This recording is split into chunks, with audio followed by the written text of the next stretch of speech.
Guys, kalian tau gak kenapa orang tua sering banget nyuruh anaknya sholat? Karena ketika anaknya sholat, anaknya pasti mendoakan orang tuanya. Jadi orang tua pasti senang. Oleh karena itu, jangan lupa sholat ya. Back to my YouTube channel. Balik lagi di channel saya, Diagnosis Medis. Kali ini saya akan membahas tentang dunia radiologi. Baiklah, pada video kali ini saya akan membahas tentang alat-alat radiologi. Kali ini saya akan membahas tentang penggunaan computerized tomography scan atau yang lebih disingkat CT scan. Nah, pada presentasi ini saya akan menjelaskan tentang CT scan ini. Tapi CT scan ini berhubungan dengan yang sangat-sangat jarang digunakan, yaitu CT scan pada bidang kedokteran gigi. Langsung saja kita bahas. Bungkus. Penggunaan computerized tomography scan atau yang lebih disingkat CT scan di dunia kedokteran sangat populer untuk mendeteksi kondisi tertentu, seperti menentukan lokasi tumor, mendiagnosis kelainan otot dan tulang, dan memonitor penyakit kanker. Namun, ada beberapa penggunaan CT scan di bidang kedokteran lain yang jarang terdengar, salah satunya di bidang kedokteran gigi.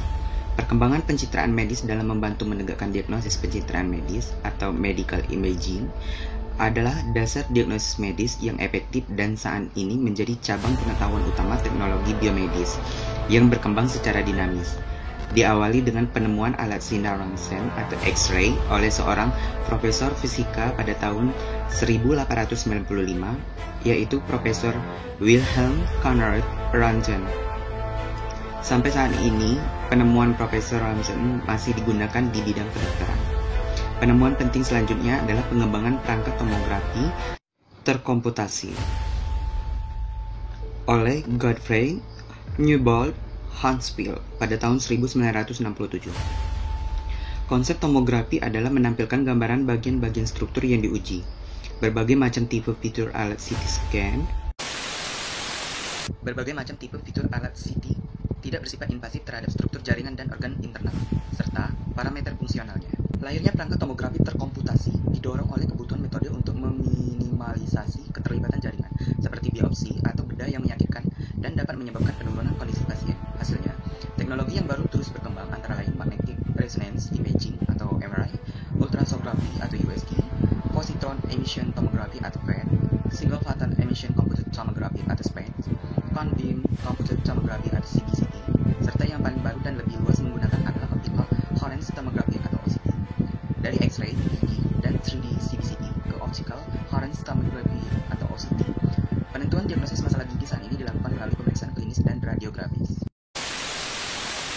Secara radiografis meliputi X-ray seperti intraoral radiografi panoramik dan 3D CBCT. Pada beberapa kasus, radiografi gigi memiliki keterbatasan yaitu tidak dapat mendeteksi lubang gigi kecil, keretakan enamel gigi, atau erosi gigi.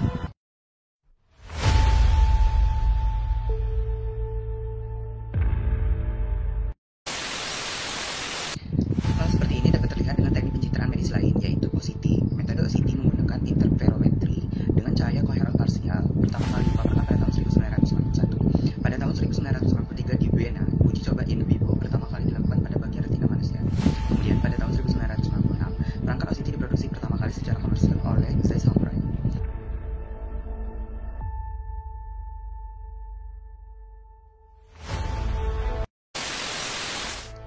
Prinsip pemindahan lokasi setiap lapisan jaringan dengan OCT adalah berdasarkan frekuensi modulasi dari intensitas cahaya dan sinyal elektrik yang dihasilkan deteksi spektrum sinar disebut sinyal pita spektral. Saat ini, dua metode praktis yang digunakan untuk tipe deteksi ini adalah Spectral Optical Coherence Tomography atau SOCT dan Sweep Search Optical Coherence Tomography atau SSOCT. SSOCT memiliki keunggulan dalam kemampuan penetrasi lebih dalam untuk pemindaian dan menggunakan satuan laser dengan panjang gelombang pendek dan dapat disesuaikan. Penggunaan Optical Coherence Tomography atau OCT sangat populer penggunaannya oleh dokter spesialis mata untuk pemeriksaan retina mata. Sedangkan di dalam bidang kedokteran gigi, OCT juga dapat diaplikasikan untuk diagnosis gigi berlubang, mendeteksi gigi aus, memeriksa tambalan lipid dan fisur gigi, melihat sisa dentin gigi selama pembuangan jaringan infeksi, mengevaluasi tambalan warna gigi, dan keuntungannya lainnya yaitu tidak invasif, tidak berkontak langsung, tidak menimbulkan nyeri, cepat, hasilnya dapat diandalkan, sensitivitas alat gigi, tidak menimbulkan radiasi. Teknologi sinar EcoCT sebagai alat bantu diagnosis gigi berlubang saat ini, tantangan besar dalam mendiagnosis gigi berlubang adalah mendeteksi tahap awal demineralisasi atau hilangnya mineral gigi, terutama pada enamel.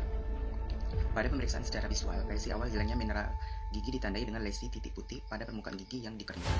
Lesi ini merupakan permulaan terjadinya gigi berlubang dan biasanya tidak terlihat secara klinis. Pada pemeriksaan menggunakan OCT, lesi ini dapat terlihat hingga kedalaman 2,5 mm, sehingga tidak hanya mendapatkan visualisasi yang baik, namun membantu pemeriksaan aktif bagi permukaan gigi serta radiogram.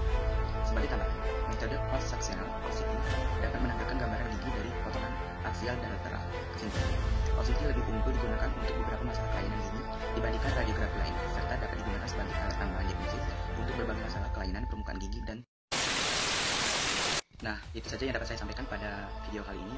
Tapi sebelumnya jangan lupa subscribe, like, comment, dan share video ini untuk pengembangan channel selanjutnya. Tetap stay tune di channel saya yaitu Diagnosis Medis.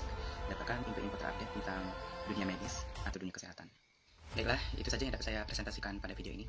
Semoga bermanfaat dan semakin menambah wawasan tentang dunia kesehatan dan alat-alatnya, tentang sejarah alat dunia kesehatan. Lebih dan kurang saya mohon maaf.